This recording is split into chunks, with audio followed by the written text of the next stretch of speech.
Ce matin, le thème, c'est « Que fais-tu de la semence ?» Voilà, vous allez avoir les choses qui vont s'afficher là derrière. « Que fais-tu de la semence ?» Et on va faire une lecture dans Ésaïe, chapitre 55, à partir du verset 10, si vous le voulez bien. Et puis, tous les textes, là, vous aurez les références, tout ça pour tous les gens qui prennent des notes, vous aurez les références ce matin. Voilà, « Que fais-tu de la semence ?» Ésaïe 55, les versets 10 à 13. Voilà ce que nous lisons ensemble.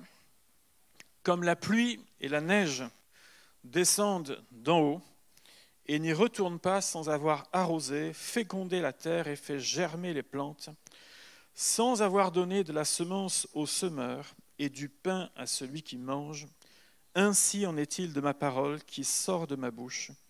Elle ne retourne pas à moi sans effet, sans avoir exécuté ma volonté et accompli mes desseins. Oui, vous sortirez avec joie et vous serez conduits en paix. Les montagnes et les collines éclateront d'allégresse devant vous, et tous les arbres de la campagne battront des mains. Au lieu de l'épine s'élèvera le cyprès. Au lieu de la ronce croîtra le myrte, et ce sera pour l'Éternel une gloire, un monument perpétuel, impérissable. Amen. Amen. Alors, dans ce passage, comme dans bien d'autres de l'Écriture, il y a une comparaison qui est faite entre ce qu'on appelle la semence et puis la parole de Dieu. Dans différents passages de l'Écriture, la semence est comparée à la parole de Dieu. L'apôtre Pierre va comparer la parole de Dieu à une semence incorruptible. Il va dire dans 1 Pierre chapitre 2, « Vous êtes régénérés non par une semence corruptible, mais par une semence, c'est bien, vous suivez, par la parole vivante et permanente de Dieu. Car toute chair est comme l'herbe, toute sa gloire comme la fleur de l'herbe sèche et la fleur tombe, mais la parole du Seigneur demeure éternellement, et cette parole, c'est celle qui vous a été annoncée par l'Évangile. » Donc cette parole de Dieu, elle est comparée à une semence qui vient donc dans nos cœurs.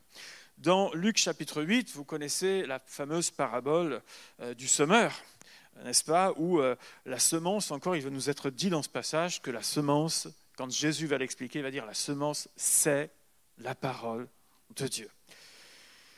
Une semence qui nous est dit dans ce passage d'Ésaïe, qui a besoin d'être arrosée, qui a besoin d'être fécondée, qui a besoin de germer afin de produire un certain rendement. Il nous est même dit que la récolte permet de fournir de la nourriture, et que cette récolte fournit également les futures semences, c'est-à-dire c'est comme un cycle en réalité qui se reproduit sans cesse. La future récolte, ce sont les futures semences, et donc les futures récoltes, etc., etc. Voilà ce que nous présente ce texte. On comprend donc que beaucoup de choses se passent au travers de cette image employée pour décrire l'effet de la parole de Dieu dans nos vies, dans nos cœurs.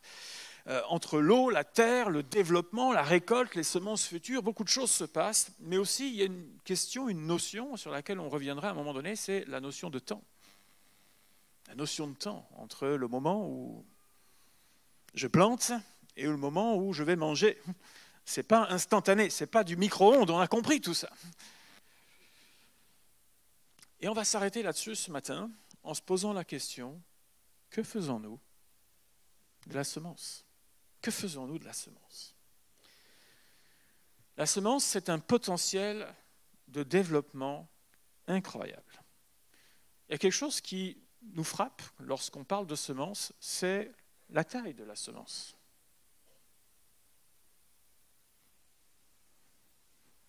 J'ai tout fait pour essayer d'arriver et qu'elle soit en un seul morceau. Je l'ai protégée, je l'ai gardée, voilà, j'ai dit c'est fragile. Mais peut-être au premier rang, vous voyez, oui, dans les premiers rangs, vous voyez quelque chose là ? Oui ? Non, même pas. Vous voyez, à 2-3 mètres déjà. Ouais. Alors tout au fond, je ne vous dis même pas, sinon vous avez des yeux, ce sont des lasers. Mais une semence, c'est tout petit. C'est tout petit une semence. C'est même, on pourrait dire, ridiculement petit, une semence. Si je la déposais dans un endroit de cette pièce, sans vous le dire, on pourrait être ce matin des centaines à passer à côté sans s'être rendu compte qu'il y avait une semence. Quelqu'un pourrait même l'écraser par mégarde, sans savoir qu'il y avait une semence. On pourrait dire que son avenir, c'est l'aspirateur bientôt.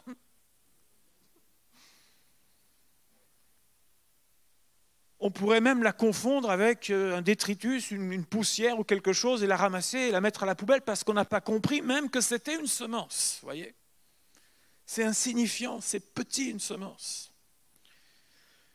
Et à moins d'être spécialiste, c'est parfois difficile de savoir de quoi il s'agit. Si je devais faire passer et puis qu'on me dise c'est quoi, on aurait peut-être toutes sortes de résultats différents. Difficile pour nous de savoir de quoi il s'agit. Vous avez un éventail de semences qui est sur votre gauche. Peut-être vous reconnaissez quand même certaines choses. Et puis pour d'autres, vous avez un sérieux doute, n'est-ce pas? Bon, vous reconnaissez un peu le maïs quand même. Voilà, ça va, hein, jusque-là ça va. Mais peut-être que pour certains, vous avez un petit doute, voilà, sur certaines choses. C'est petit, c'est rien, ça tient dans le creux d'une main. On peut, voilà, c'est fragile, c'est tout ce que vous voulez, on peut la perdre, enfin bref. Mais il y a dans cette semence un potentiel de développement incroyable. Incroyable. Dans Marc 4, Jésus a comparé le royaume de Dieu à un grain de sénévé, un petit grain de moutarde. Regardez un peu ce grain, il est tout petit, il tient entre l'index et le pouce, tout petit. Et ce petit grain de sénévé peut devenir une plante qui monte entre 2 et 3 mètres environ. Environ. On est entre l'arbuste, la haie, vous voyez, la grande plante, enfin bref, on est au milieu un petit peu de tout ça, mais de quelque chose qui fait à peine 2 millimètres, on en arrive à quelque chose qui fait 2-3 mètres. Et si vous en plantez un certain nombre, ça devient un champ, comme c'est le cas derrière vous, un champ incroyable. Et c'est là où la Bible nous dit que même les oiseaux viennent se mettre à l'ombre de ces choses-là. Une chose à première vue insignifiante qui a donc un potentiel de développement assez grand. Et c'est ainsi que l'Écriture nous dit « Ainsi en est-il de ma parole qui sort de ma bouche. Elle ne retourne pas à moi sans effet, sans avoir exécuté ma volonté et accompli mes desseins. » Jésus dira concernant le grain de sénévé, c'est la plus petite des semences. La plus petite. Mais lorsqu'elle a été semée, ça monte et devient plus grand que tous les légumes et pousse de grandes branches, nous dit l'Écriture, en sorte que les oiseaux du ciel donc peuvent habiter à son ombre. Cela nous permet de comprendre ce matin qu'une simple parole de Dieu, puisqu'il est question de la parole de Dieu pour la semence, une simple parole de Dieu peut produire en nous des choses incroyables. La lecture d'un passage qui va vous interpeller, c'est une semence qui peut produire en vous quelque chose de merveilleux à la gloire de Dieu. La simple lecture d'un passage que je m'approprie. Une prophétie, une parole qui vient du Seigneur, que l'on vient planter dans notre vie et qui devient une vraie source de vie pour l'avenir. Une discussion avec un frère, une sœur, qu'on pourrait appeler ça une discussion inspirée avec quelqu'un qui vient appuyer sur quelque chose dont le Seigneur nous parle en ce moment, devient une semence dans ta vie. Et si tu la plantes, bien-aimé, elle devient quelque chose à la gloire de Dieu. Un enseignement de l'Écriture est une semence que tu reçois. Et nous recevons de bien nombreuses semences tout au long de l'année, par les feuillets, par nos lectures personnelles, par les prédications, par des échanges que nous pouvons avoir sur une chose ou une autre, dans les groupes de maison, lorsqu'on rediscute de certains passages bibliques, par exemple, lorsque nous sommes au cours de disciples, etc. Bref, les occasions sont nombreuses où nous avons la semence qui est là. Elle est là, elle est plantée. Elle est là à portée de notre main. Elle est petite, c'est parfois pas grand-chose, une simple chose, mais elle peut faire beaucoup de différence dans notre vie, bien-aimée. Souvenons-nous de Saul de Tarse. Le Seigneur a rencontré Saul de Tarse. Ce n'est pas Saul de Tarse qui a choisi de rencontrer le Seigneur, c'est le Seigneur qui a choisi de rencontrer Saul de Tarse. Et dans l'échange, dans l'expérience qu'il va faire, il va dire « Mais qui es-tu, Seigneur ?» Et Jésus va lui dire « Je suis Jésus que tu persécutes. » Et à ce moment-là, il baisse pavillon et il dit « Que veux-tu que je fasse ?» Et à partir de là, il commence à recevoir des instructions de la part du Seigneur. Petite graine. Et il va dire oui au Seigneur. Et à partir du moment où il va dire oui au Seigneur, sa vie va être transformée.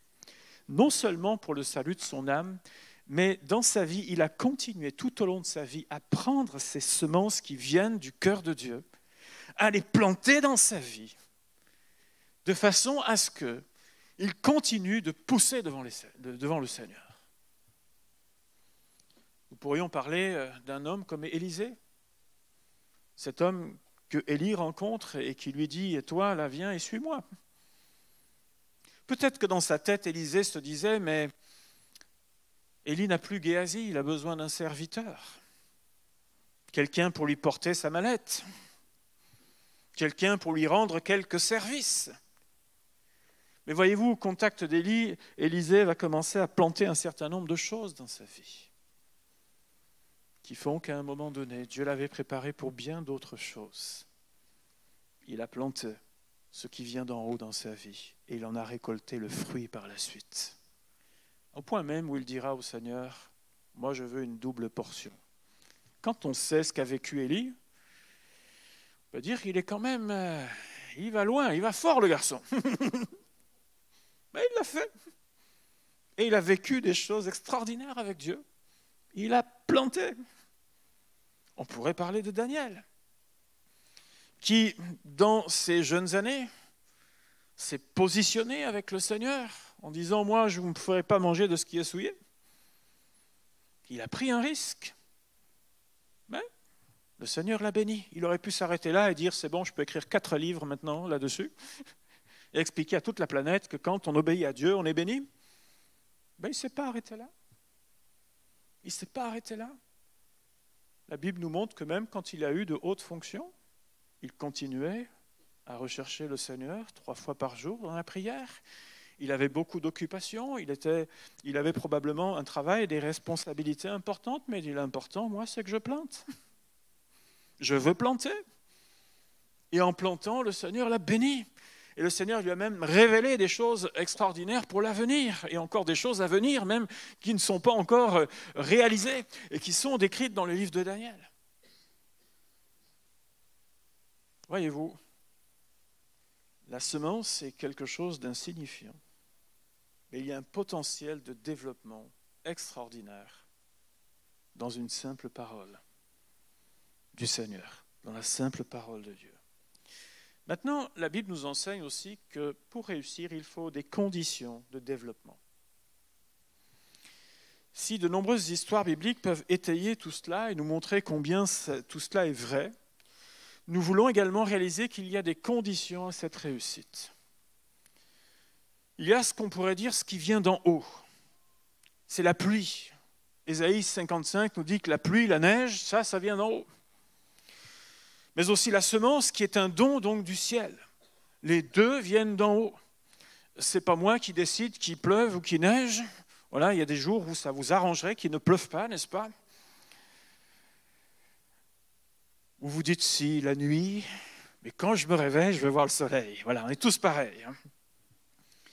Mais ce n'est pas nous qui décidons de ces choses-là. Ce n'est pas nous qui décidons de la semence. La semence, elle vient d'en haut. Ce qui est bon vient de l'Éternel. Mais il y a aussi ce qui vient d'en bas. La terre, les conditions de semence dans lesquelles on va ensemencer, le soin à apporter tout au long du développement, ça c'est d'en bas. Et ce qui veut dire que notre attitude vis-à-vis de la semence est donc importante. De là dépend le succès de la future récolte. Soit il n'y aura rien, soit il y aura un petit peu, soit il y aura beaucoup. Mais notre attitude dépend de la manière dont on va planter ces choses-là et dont on va s'en occuper par la suite. Pour résumer, une même semence peut potentiellement produire un résultat étonnant ou bien ne jamais rien produire. Et le problème, qu'on se le dise bien, ne vient pas de la semence. Elle est bonne, elle vient d'en haut. On a besoin de la semence, on a besoin de la pluie, et on a besoin de l'humidité, et on a besoin d'une bonne terre, bien-aimée. Je ne peux pas être plus simple ce matin. Si quelqu'un me dit qu'il n'a pas compris en sortant, il va falloir vraiment que je... C'est un enseignement qu'on peut donner aux enfants.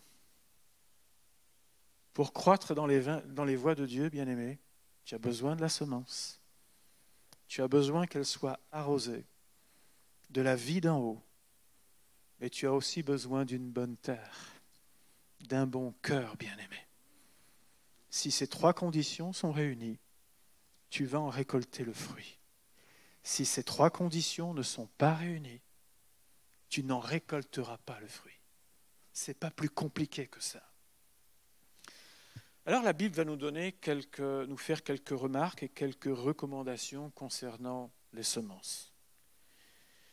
Il y a ce qu'on pourrait appeler le mélange des semences. Dans Lévitique, chapitre 19, verset 19, il nous est dit ceci. « Tu n'ensemenceras pas ton champ de deux espèces de semences. » Tiens. Deutéronome, chapitre 22, verset 9. « Tu ne sèmeras pas dans ta vigne diverses semences, de peur que tu ne jouisses ni du produit de ce que tu auras semé, ni du produit de ta vigne. » Autrement dit, si nous semons deux espèces différentes, le risque, ou plutôt ce qui va arriver, c'est qu'il n'y aura rien. Comment peut-on le comprendre ? C'est vrai d'un point de vue physique, mais c'est vrai d'un point de vue spirituel. Tu ne peux pas à la fois semer ce qui vient d'en haut dans ta vie et à la fois semer ce que tu veux des désirs de ton cœur. Ça ne fonctionnera pas. Ça ne marchera pas.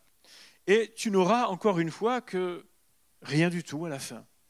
Tu verras un peu pousser, quelques bébés, puis pouf, d'un seul coup, tout s'écroule. Tout s'écroule. Dans la Bible, on peut avoir l'exemple de Caïn qui a apporté son offrande, son adoration, on pourrait dire, c'est bien, c'est bon Caïn, ce que tu fais. Mais avec une mauvaise motivation.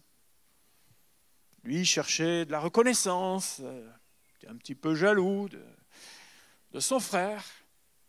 Et au final, le Seigneur lui dira, le péché couche à ta porte, domine sur lui. Autrement dit, ne sème pas de types de semences différentes. Ne sème pas d'un côté ce qui est bon, ton offrande, le fruit de ton travail, et ça c'est bon. Et puis d'un autre côté, tu nourris autre chose, tu développes autre chose. Ce qui fait qu'au final, il n'a même pas choisi le bon côté et il a continué dans son erreur. On pourrait parler de Samson qui, d'un côté, a répondu à l'appel de Dieu, répondu pour qu'il puisse être cette personne, ce libérateur pour Israël, celui qui allait enfin, à un moment donné, délivrer les ennemis, à ce moment-là, les Philistins, du peuple de Dieu. Il répond à cet appel. Mais d'un autre côté, il veut continuer à diriger sa vie comme il l'entend. Deux types de semences poussent dans sa vie. Quel est le résultat ? Il finit un jour par tourner une meule en étant aveugle. C'était ça le dessein de Dieu pour lui, honnêtement ? Vous pensez que c'était ça que Dieu avait prévu dans sa grâce pour lui ? Deux types de semences ont poussé dans sa vie. Et au final, bien qu'il y ait eu un sursaut par la suite, bien sûr, mais quand même, ce n'était pas la trajectoire prévue de Dieu pour lui. Il avait bien mieux à faire que ça. Donc, on ne fait pas pousser ce qui vient d'en haut avec ce qui vient d'un cœur qui est décalé, qui est mauvais. Deuxième chose qu'on peut observer, c'est ce qu'on appelle l'altération de la semence. Si la semence qui vient d'en haut, elle est belle, si elle est pure, si elle est bonne et juste, vous savez, comme je l'ai dit tout à l'heure, c'est qu'on peut prendre ça de manière tellement insignifiante. Que pensez-vous que cette graine va devenir si je le laisse tomber et que je lui mets un peu plus de 80 kilos sur le dos? Je n'ai pas donné le poids exact. Hein. Alors, je sais que ça vous intéresse, mais je ne l'ai pas donné. Qu'est-ce qui va arriver à votre avis? Vous pensez que la graine va dire même pas mal? Elle va exploser en éclats. Exploser. Plus bonne à rien. Et ça s'appelle lorsque je foule aux pieds ce qui vient de Dieu. Ça ne m'intéresse pas. Je verrai ça plus tard. Lorsque je lui inflige un mauvais traitement, où je dis, mais c'est dépassé tout ça. Je foule à terre ce qui vient de Dieu. Et ainsi, ça devient improductif dans ma vie. C'était vrai, c'était juste. C'est juste que mon attitude a fait que j'ai écrasé ce potentiel de développement. Et puis, il y a ce qu'on appelle les conditions de conservation. Si vous voulez qu'une semence puisse un jour produire quelque chose, il faut la garder de température extrême, de l'humidité, parce que l'humidité va activer en fait le grain, sans les conditions nécessaires à son développement. Et donc, vous allez en fait tuer le processus, tout simplement. Il faut le garder de la moisissure, il faut le garder des rongeurs, des insectes, des oiseaux qui veulent se délecter des graines, n'est-ce pas? Il faut le garder de tout ça. L'apôtre Paul dira dans 2 Corinthiens 2,17 « Car nous ne falsifions pas la parole de Dieu, comme font plusieurs. » Mais écoutez bien ce qu'il dit. Mais c'est avec sincérité. Mais c'est de la part de Dieu que nous parlons en Christ devant Dieu. C'est avec sincérité. Nous ne falsifions pas la parole de Dieu. C'est tellement facile d'accommoder l'Évangile à notre mode de vie. Mais comme j'aime le rappeler parfois dans les entretiens, ce n'est pas moi qui ai fait la norme. Ce n'est pas ma norme. C'est celle du Seigneur. Et si je veux être vrai, je dois dire ce qui vient d'en haut, tout simplement. Après, est-ce que j'en veux ou est-ce que j'en veux pas? Ça, c'est notre réponse. Est-ce que je veux tordre? Est-ce que je veux falsifier? Est-ce que je veux faire du génétiquement modifié? Qu'est-ce que je veux faire avec? Ou est-ce que je dis je garde la parole dans sa pureté et c'est ainsi que je vais la planter? C'est un choix. C'est un choix. Je peux l'écraser, je peux essayer de la modifier et ce ne sera pas le résultat escompté. L'altération n'a souvent qu'un but, servir nos intérêts. Cela peut être délibéré ou beaucoup plus subtil lorsque je n'ai pas réglé certains problèmes personnels. Mais le résultat final sera le même, l'insatisfaction, l'amertume, ou alors la justification malsaine. Tout le monde le fait, c'est comme ça. Non, non, non, la justification malsaine. Je ne peux pas faire autrement. Maintenant, le Seigneur parlera de la terre dans Luc chapitre 8, avec ces fameux 4 terrains. Le sel ou la semence tombe le long du chemin. Vous connaissez cette parabole, n'est-ce pas? Elle tombe le long du chemin, donc le semeur sème, vous savez comment c'est, donc il ne sème pas un par un, là, c'est un geste là, qui permet de lancer assez loin, et donc dans ce geste, eh bien, il n'y a pas que le champ, il y a autour du champ où quelques grains vont tomber le long du chemin, c'est-à-dire que ce qui est décalé en réalité, ce qui est décalé. Et ce qui est décalé, eh bien, la Bible nous dit que de toute façon, le diable va venir et va prendre cette semence et vous ne la verrez plus. Voilà. Si ma vie est décalée, c'est-à-dire si elle n'est pas près du cœur de Dieu, comprenez bien, si j'ai un pied dans la vie sans Dieu et j'essaye d'avoir un pied dans la vie avec Dieu, ce bien-aimé, c'est la semence qui tombe le long du chemin. C'est-à-dire que de toute façon, on entend, mais c'est comme si 3 minutes après, je vous fais répéter, eh bien, voilà, c'est terminé. C'est parti, c'est envolé. Je ne retiens rien de ce qui vient d'en haut. Il n'y a rien qui s'imprime dans ma vie. C'est ça que ça veut dire. Je suis décalé, je suis à côté. Et parce que je suis à côté, c'est comme si j'étais imperméable à ce qui vient d'en haut. Et je ne permets pas à ce qui vient d'en haut, ce qui est pur, ce qui est juste, à prendre racine dans ma vie. Je suis décalé, je suis à côté. À partir du moment où je suis à côté, je ne peux pas permettre le développement de ce qui vient d'en haut. Il y a ce qui tombe sur le roc, comprenez par là les cailloux, le sol là qui est un peu encombré. c'est un sol peu profond ou bien qui est dur. Et ça peut nous parler aussi. Donc, la Bible nous dit qu'à ce moment-là, on reçoit avec joie, on dit, oh, c'est bon, c'est vrai, c'est juste. Mais la Bible dit qu'il n'y a pas de racine. La racine ne pourra pas aller en profondeur. Donc, pour un temps, je reçois, oh, c'est bon, c'est bon. Mais la Bible nous dit que dès qu'il y a une tentation, je succombe. Autrement dit, ça n'a pas fait le travail jusqu'au bout. Le sol qui est peu profond ou qui est dur, ça peut être mon cœur. Mon cœur qui n'est plus perméable, suffisamment perméable à ce qui vient d'en haut. Et ça, ce n'est pas simplement pour quelqu'un qui ne connaît pas Dieu. Ça peut être pour quelqu'un qui connaît Dieu et même qui connaît Dieu depuis longtemps. Vous savez, comme moi, qu'on peut s'asseoir sur ses certitudes, sur son élan, et ne plus être perméable à ce qui vient d'en haut. Ne plus être perméable à la voix du Saint-Esprit dans nos vies qui veut de temps en temps nous faire « Eh oh, réveille-toi un peu là. Qu'est-ce qui se passe chez toi ?» Mais avec le temps, nous voulons continuer à dire « Seigneur, parle à mon cœur, parle à ma vie, parle à ce qui a besoin encore d'être adressé. » Est-ce que vous ne pensez pas qu'après même des dizaines d'années dans le Seigneur, on n'a pas encore besoin de prendre et de planter et de dire « Seigneur, j'ai besoin que ma vie, elle change encore. J'ai besoin que quelque chose soit adressé de ta part. » N'y a-t-il pas des choses que le Seigneur est en train de vous dire en ce moment? Si nous sommes sensibles au Seigneur, quel que soit notre âge, je dirais dans la foi, le Seigneur continue à nous parler. Il travaille nos cœurs. Il travaille nos vies.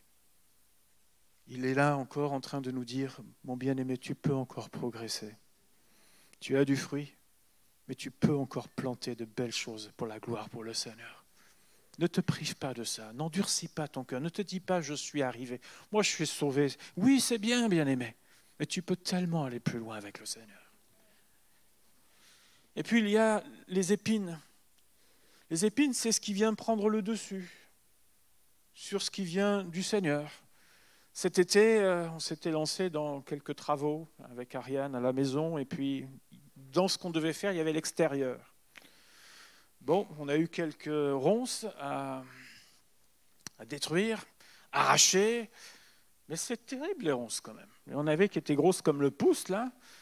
C'est vrai que ça vient, que ça entoure même ce qui est bon, et puis quand vous voulez l'enlever, ça grippe à vous, mais c'est quelque chose les ronces quand même. Même mortes quand vous les avez déterrées, il faut faire attention, faites un détour. Les ronces. Combien de ronces poussent autour de ce qui est bon pour venir étouffer ce que Dieu est en train de faire dans votre vie? Jésus dira que ce sont les soucis du siècle présent, le train de vie, les plaisirs de la vie. Et dans ces choses-là, il ne faut pas y voir que du mal. Il y a des choses qui peuvent ne pas être mauvaises, mais quand ça commence à prendre une place étouffante, envahissante, c'est là où devient le problème. Lorsque je suis tout le temps dans la crainte du lendemain, lorsque j'ai peur de ceci, de cela, lorsque mon avenir c'est quoi? Lorsque tout ce qui peut se passer dans le monde devient tellement envahissant que j'en oublie juste que Dieu m'a donné la paix. Bien-aimé, de temps en temps, coupe un peu les infos.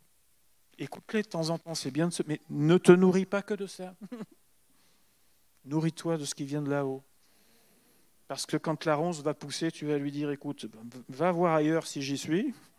Moi, je laisse pousser ce qui est bon, mais ne viens pas m'étouffer. Ne viens pas m'étouffer. Et puis le Seigneur parlera de ce quatrième terrain qui est la bonne terre. Et ça, c'est notre responsabilité. Enlever les cailloux, enlever les ronces. Et ne pas permettre que même mon joli champ devienne un champ dur et imperméable. Et la Bible nous dit que ceux qui est tombé dans la bonne terre, ce sont ceux qui, ayant entendu la parole, écoutez bien ça, avec un cœur honnête et bon, la retiennent et portent du fruit avec persévérance. Est-ce que vous voulez bien qu'on le relise? Un cœur honnête et bon, qui retient et porte du fruit avec persévérance. Le cœur honnête et bon, qui retient et porte du fruit avec persévérance. C'est un cœur qui aime Dieu, un cœur qui cherche Dieu, un cœur qui est honnête avec Dieu et qui accepte cette notion de temps. Bien-aimé, quand tu vas planter ta semence demain matin, ce qui vient d'en haut, ce sur quoi Dieu travaille ton cœur, ta vie en ce moment, quand tu vas le planter et réaliser, oui Seigneur, j'en ai besoin, ne pense pas que demain matin, tu en récolteras déjà tous les fruits. Ça y est, j'ai complètement changé. Certaines choses vont vite, d'autres prennent du temps. Avec persévérance, j'ai réalisé, j'ai compris, Seigneur, mais je ne vais pas lâcher. Seigneur, continue à changer ma vie. Si demain, je n'ai pas le bon réflexe, Seigneur, aide-moi. Je veux persévérer parce que je sais ce qui est bon. Tu me l'as révélé dans mon cœur, je l'ai planté dans ma vie, Seigneur. Je veux voir le résultat de ça. Et je vais tout faire pour enlever les cailloux. Je vais tout faire pour enlever les ronces. Je vais tout faire pour que mon cœur ne soit pas dur, mais soit tendre et permette à la pluie d'arroser toutes ces choses-là afin que j'en récolte le fruit. Et si au début, le fruit est maigre, j'ai déjà potentiellement les futures graines qui vont me permettre, en replantant, de dire, dans quelque temps, ce sera encore mieux. Parce que le Seigneur travaille. Parce que je permets à Dieu de travailler mon cœur, ma vie, bien-aimé. Il faut parfois du temps pour ingérer ce qui vient d'en haut. Il y a certaines choses, il nous a fallu des années pour les comprendre. Pourtant, c'était simple. C'était une simple semence, mais on est passé à côté. On l'a négligée. On l'a peut-être même un peu écrasée à certains moments. Mais, Seigneur, maintenant que j'ai compris, je plante. Lorsqu'on lit l'Écriture, nous entendons quelque chose qui vient de Dieu, et c'est donc une semence que l'on reçoit. Qu'est-ce que je vais en faire? Sur quoi l'Esprit de Dieu nous interpelle, nous travaille? Si tu la plantes, si tu plantes ces choses-là et en prends soin, tu en recueilleras le fruit, bien-aimé, ainsi que le potentiel de futures semences qui ne feront qu'élargir ton cœur dans les voies de Dieu. Nous travaillons cette année sur le fait de connaître Dieu et le faire connaître. Connaître Dieu, c'est planter ce qui vient d'en haut. Pour dire, Seigneur, ce qui vient de ton cœur, je veux que ce soit dans mon cœur, Seigneur. La Bible nous dit, Galates 6, que ce qu'un homme aura semé, il le moissonnera aussi. Celui qui sème pour sa chair moissonnera de la chair la corruption, mais celui qui sème pour l'esprit moissonnera de l'esprit la vie éternelle. Alléluia. Et puis, dernier point. Le dernier point, c'est que nous sommes des semeurs. Si Dieu est un semeur, si Dieu nous fournit la semence, nous sommes aussi des semeurs. Comprenons par là que notre engagement en tant qu'enfants de Dieu, en tant que croyants envers les perdus et nos frères et sœurs dans la foi sont autant de semences aussi que nous apportons. C'est le fruit de notre implication, de travail, de ce qu'on appelle dans l'œuvre de Dieu, le fruit de notre générosité même parfois. Ce sont autant de grains que l'on sème, autant d'exemples que nous pouvons projeter aussi. J'aime beaucoup cette expression qui dit que la première Bible que vont lire les enfants, c'est la vie de leurs parents. Avant même qu'ils sachent lire, ils voient déjà. Quelle responsabilité. La première Bible des parents. Les premières semences, c'est qui on est. Qui on est. Et la Bible nous dit ainsi que de ne pas attendre les conditions idéales. Ecclésiaste 11, verset 4-6 nous dit « Celui qui observe le vent ne sèmera pas ». Si tu te dis « J'attends que le monde soit calme et que tout soit réglé dans la géopolitique aujourd'hui, je ne bougerai pas avant. » Bien aimé, tu n'es pas prêt de bouger. Pas prêt de bouger. Ou celui qui regarde les nuages ne moissonnera pas.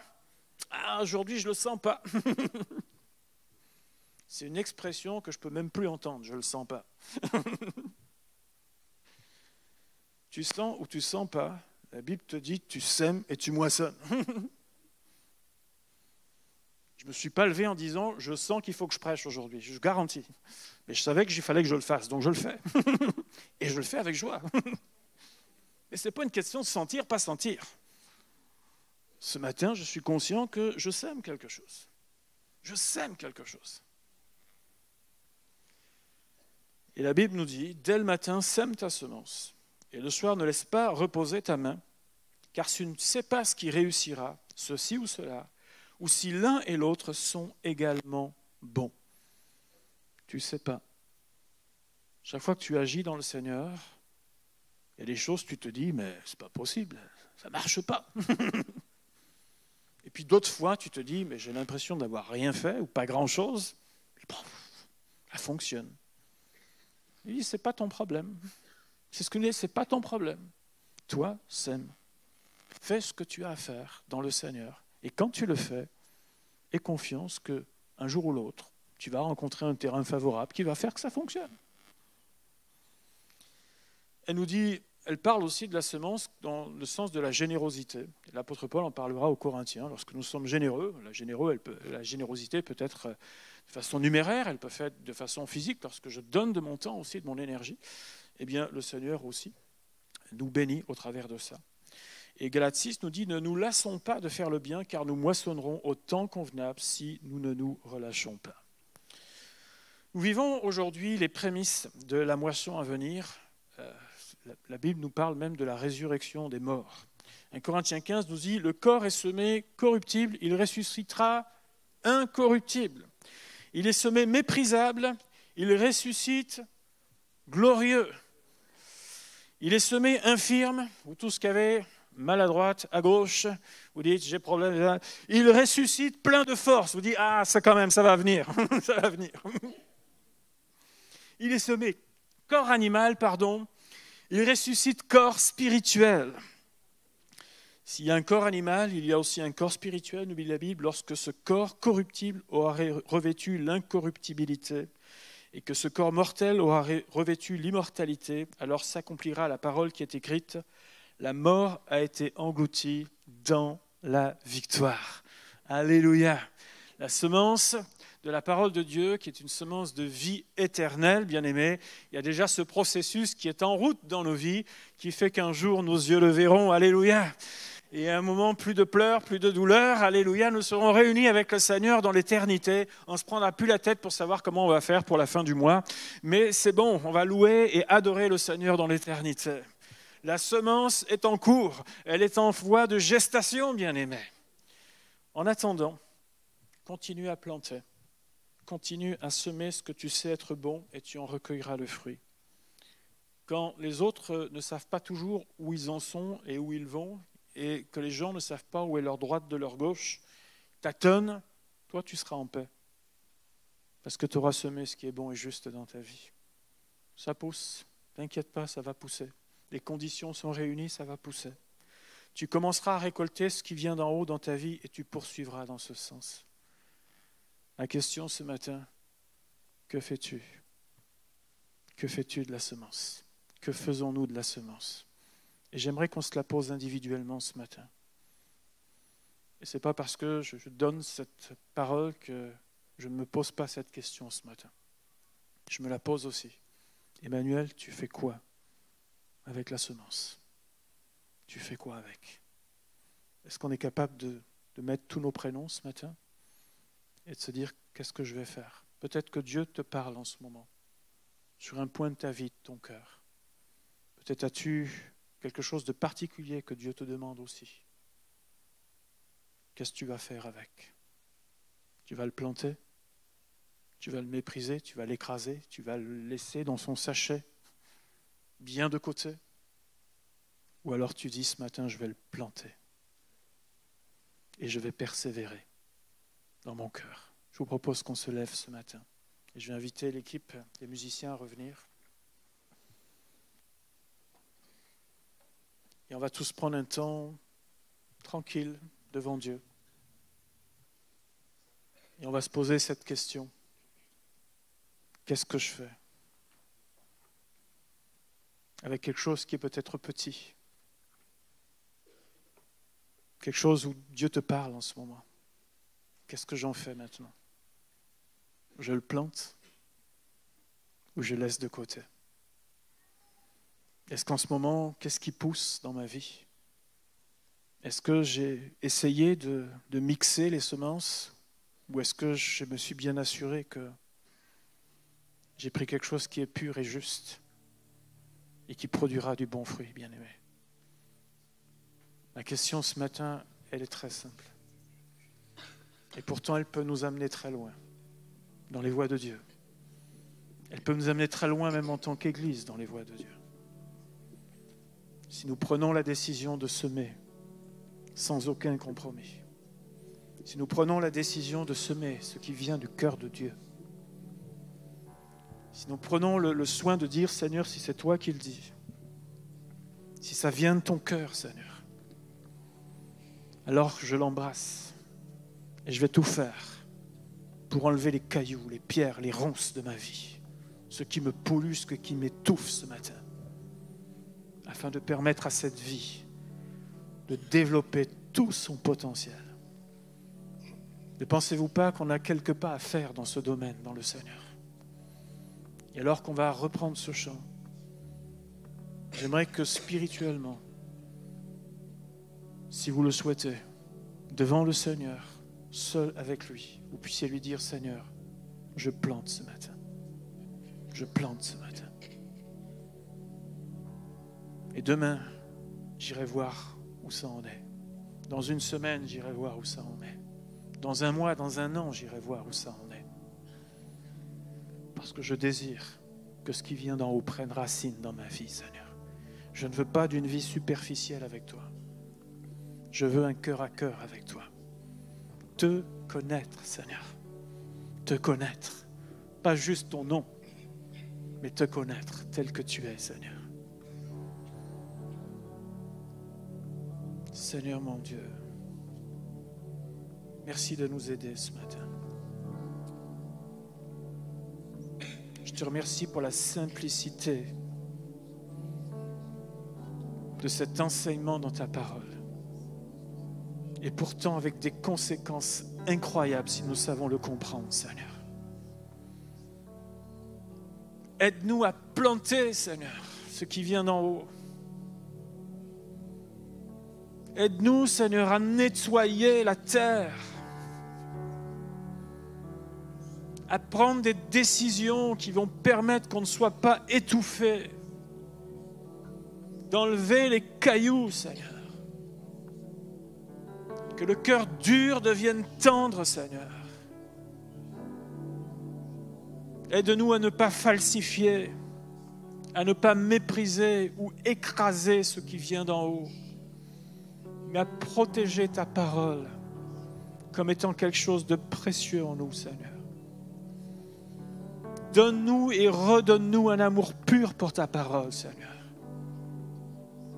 Qu'il n'y ait pas de détour, qu'il n'y ait pas de falsification, Seigneur, en nous. Mais crée en nous un cœur pur et renouvelle en nous un esprit bien disposé. Aide-nous à semer, Seigneur, dans le nom de Jésus. Alléluia. Amen.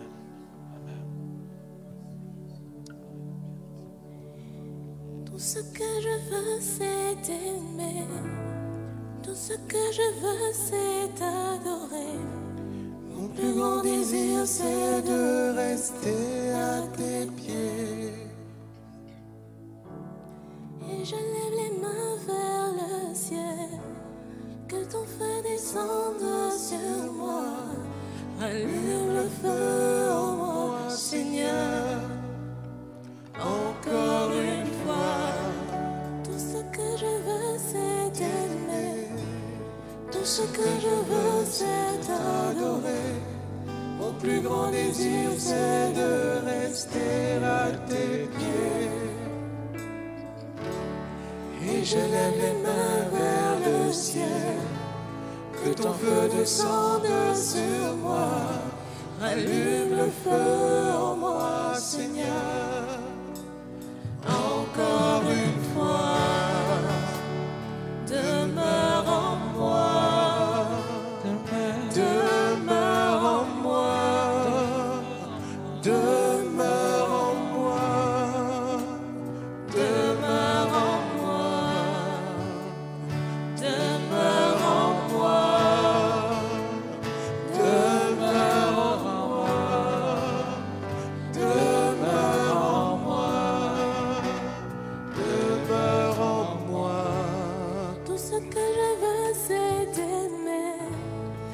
ce que je veux, c'est t'adorer.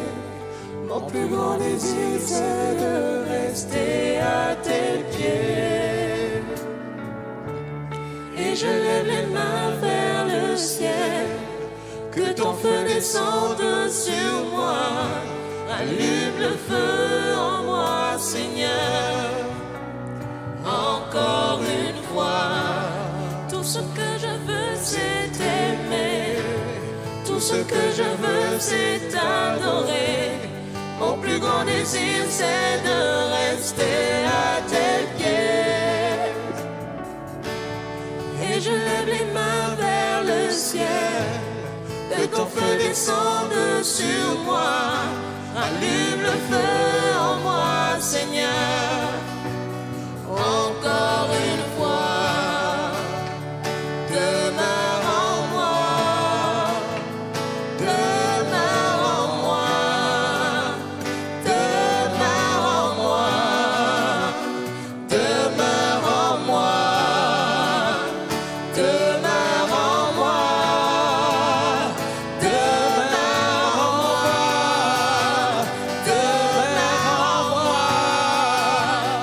Demeure en moi. Demeure en moi. Demeure en moi. Demeure en moi.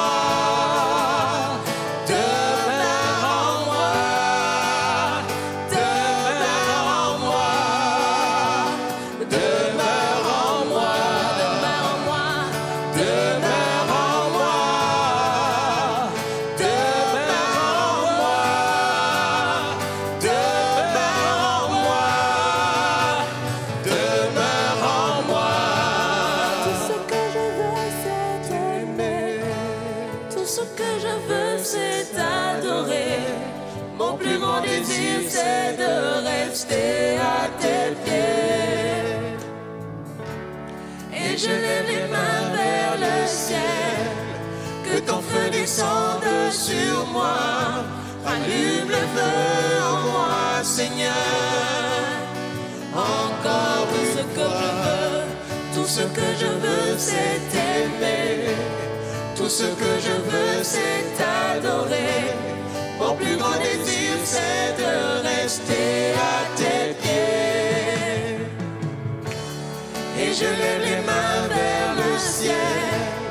Que ton feu descende sur moi. Allume le feu